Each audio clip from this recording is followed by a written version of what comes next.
So we have this marvelous image of the wedding feast, the Messianic feast, probably the main text in the Hebrew scriptures that refers to that and prefigures that is the first reading today from Isaiah 25, which is also used at funerals many times because it speaks about God overcoming death.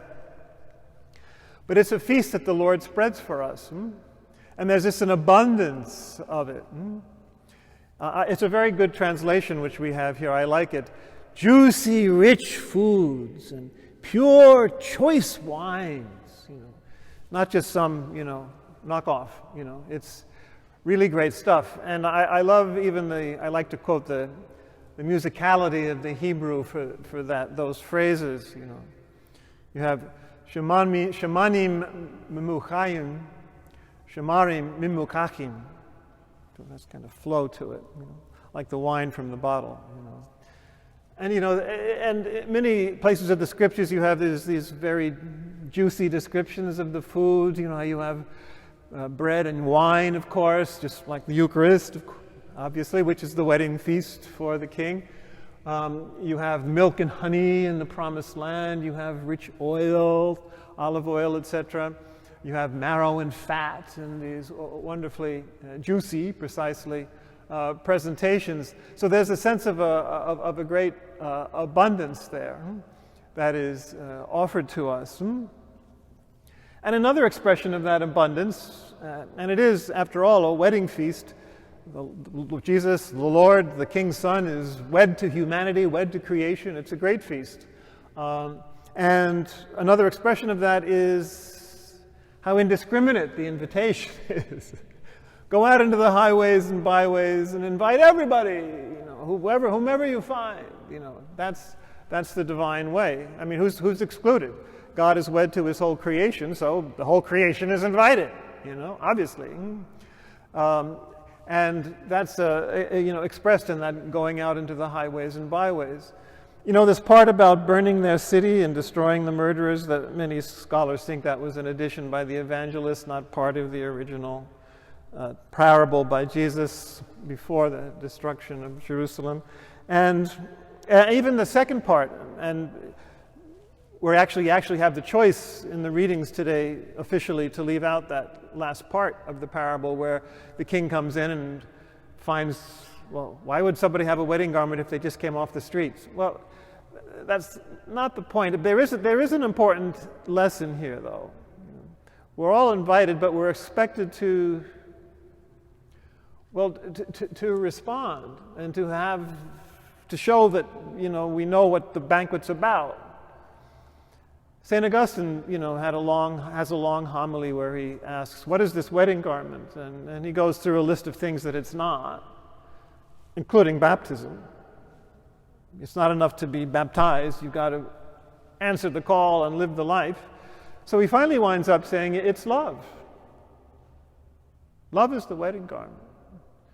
And if it's a wedding feast, you expect love to be there, right? On both sides. So you can understand why that's a requirement. To receive that love and to live that love. And that, I think, is the explanation for this very odd phenomenon that here you have all these people invited to the wedding banquet free of charge and they don't come. Why would you refuse an invitation to a wedding banquet? Well, it depends what's a banquet of. If it's a banquet of love, well, you can understand maybe people don't want to get involved. Love means you got to go out of yourself, give of yourself. Anybody who's had a wedding and is in a relationship knows that. Anybody who has hopefully been baptized and been to the Eucharist knows that. But that we have to respond with love to love. And divine love knows no limits. Love knows no limits intrinsically, and certainly divine love and our response to it can know no limits. It doesn't even depend on us, just on our allowing the Holy Spirit to come in. So of course you find, literally it says that they didn't want to think about it. They didn't take account of it. They ignored it. And one, literally it says he went to his own field, to his farm, his thing. Never mind getting involved in a relationship that will require him to get out of himself, beyond his thing, his own agenda, our own agenda. Another to his business.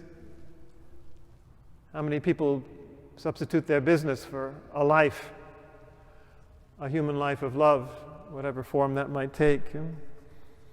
And of course, we kill the prophets that come to us, as the parable says, reminding us of this call to love. You know, that's why the image of intoxication is particularly good for love, because you kind of lose your mind.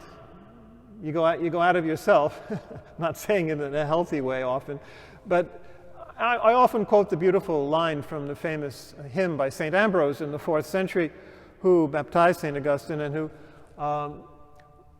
wrote this hymn that in the monastery we sang every morning. We sang, you know, "Le tibibamus sobriam ebrietatem spiritus," which means, let us joyfully imbibe the sober drunkenness of the Spirit, which is a great phrase. You get drunk on the Spirit, you get drunk on love, but it's sobering.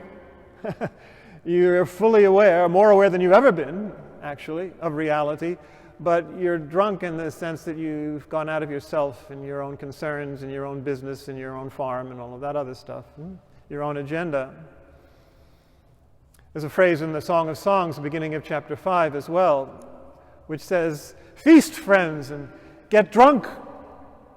And sometimes the translation is, "Get drunk, O lovers," but it's not correct. The correct translation is, "Get drunk on love." Get intoxicated with love. And really, anybody who's ever even been in love, even if it's just infatuation, knows how drunk you get on it. But this is divine love, and this never ends, and it has no limit, and that's what it asks of us in return. All of us. And we're made for it. We have a tendency to refuse the demands of it, and yet it's what we're made for. We cannot find, in other words, true joy, true happiness, true intoxication in life unless at this feast of love, this wedding feast of love for which we were created. So we should allow ourselves to be intoxicated that way. Or as the Psalm says, the beautiful Psalm 23, "You prepare a banquet before me, my cup overflows." You know, the champagne is running over. You know, it's so abundant and so intoxicating. So that's what and of course the wedding feast of Cana, how about that? All those hundreds of gallons of best wine, you know, what is that saying? It's saying you got to get utterly intoxicated with love. Completely lose yourself, lose your mind. Don't be rational anymore. Don't be calculating anymore. Well, I can give God this much, but I'm going to keep the rest for myself, or otherwise, who knows what's going to happen? Well, you know what's going to happen. Joy, ecstasy. Maybe we're just not ready for it. But let's give it a try. Let's answer the invitation, you know, to get drunk on love, to come to the banquet, and then we'll see that the wine never runs out. And that brings us to the second reading today from Paul. This is one of those cases where the regular sequence of readings for the second reading, the Philippians that we've been following, actually fits the theme of the other two readings about abundance and hunger and knowing how to deal with every circumstance, whether we're deprived of food or whether we have an abundance of food, you know, in the more literal sense. And that's a great phrase here. Here it's translated, "I've learned the secret," he says, "in any and all circumstances, you know, to be content." And the word is the same word that gives us mystic. To be initiated into the secret wisdom of something. I've learned the secret. This is hidden wisdom, which hopefully isn't so hidden anymore once we get the invitation and once we answer the invitation. So the secret that he's learned is that love is an ever-flowing vat of wine that never runs dry, you know, that the food never runs out at this buffet, you know, that the Lord provides at this great banquet. So if externally We may undergo privations and trials and distress and seemingly hungering for certain things that we can't have, and thirsting for certain things that we can't have. Nonetheless, on a deeper level, we always have this wine flowing. That's being initiated into the secret wisdom of God's love, because God's love never runs dry and never has limits. So whatever happens to us, that love is always there. That's why Paul can say, whether I'm hungry or whether I'm full, on an external level, I'm content because I'm feasting on the Lord constantly. And the abundance of it, too. The abundance of it is there. That's why he says at the end, may God will fully supply whatever you need in accord with his glorious riches, because he's had that constant experience of God's love which never runs dry. So that's the abundance we can always have, and the abundance we can experience of God's love. Even if we, to go back to the psalm, even if we go through dark valleys, you are with me to guide me and console me and spread a banquet before me. But we have to be attuned to it. We have to have learned the response. We have to know how to receive it. We have to sharpen or deepen our sensibilities to be able to perceive it and experience it when on a more superficial level, and it is a more superficial level, on a more superficial level we're undergoing trial and privation. Even the valley of death doesn't run dry, especially not then does it run dry. So let's take the risk of answering the invitation and coming to the feast and losing our minds, because God is a crazy lover, so we should be too. And we may just find a secret font of wisdom and love and happiness and joy that never runs dry. The Spirit leaping up to life eternal, as Jesus says elsewhere. So life is a banquet. I don't know if I should end with Auntie Mame, but that's what she said. Life is a banquet, and most poor blankety blanks are starving to death. Well, that's on us. That's on us.